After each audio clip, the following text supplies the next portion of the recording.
शहर की हलचल के बीच अराव अपनी दुकान संभालता है। उसकी थकी हुई आंखें गहरी उदासी दर्शाती हैं। वह ग्राहकों के साथ बातचीत करता है। एक यांत्रिक आदान प्रदान दूर के विचारों में डूबे मन को ढकता है। शहर के जीवन का शोरगुल, गाड़ियों का हॉर्न बजना, भीड़ का फुसफुसाना अराव के आंतरिक अशांति को दर्शाता है। हर लेन देन एक बोझ की तरह लगता है। उसकी आत्मा अनकही दुखों से दबी हुई है। वह जिन रंगीन वस्तुओं को बेचता है वे उसकी भावनाओं के एक रंग के विपरीत हैं। अरव का चेहरा थकावट से उभरा हुआ शहरी विस्तार में शांत निराशा की कहानी कहता है।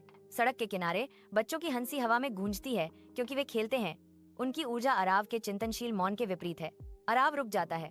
उसकी निगाह बच्चों की बेफिक्र खुशी की ओर खिंची चली जाती है। उसके भीतर पहचान की एक झलक चमक उठती है। स्कूल, नोटबुक और एक अधूरी पतंग की कल्पनाएं अराव के मन में छा जाती हैं। सतह के नीचे यादें उभरती हैं। अरव की आंखें नई आशा से चमकती हैं, जैसे बच्चों को खेलते हुए देखकर उन्हें एक नई समझ आ रही है। शायद मेरा बचपन खोया नहीं है, शायद मुझे इसे फिर से खोजने की जरूरत है। अराव फुसफुसाता है। हवा में एक वादा लटका हुआ है। अपने कमरे में अरव नोटबुक से घिरा हुआ है, अध्ययन में खोया हुआ है। उसके चेहरे पर एक हल्की मुस्कान है।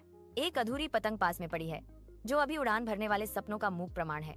अरव की नजर पतंग पर जाती है। उसके अंदर प्रेरणा जागती है। पाठ्य पुस्तकों से थोड़ी राहत। वह पतंग से अपनी किताबों की ओर देखता है। उसकी दृढ़ आंखों में एक नया संकल्प चमकता है। छोटी मोमबत्ती धीरे से टिमटिमाती है, नाचती हुई परछाइयां डालती है। आशा और महत्वाकांक्षा की किरण। अरव दृढ़ निश्चयी है। उसके सपने जुनून और रात के शांत वादे से प्रेरित हैं।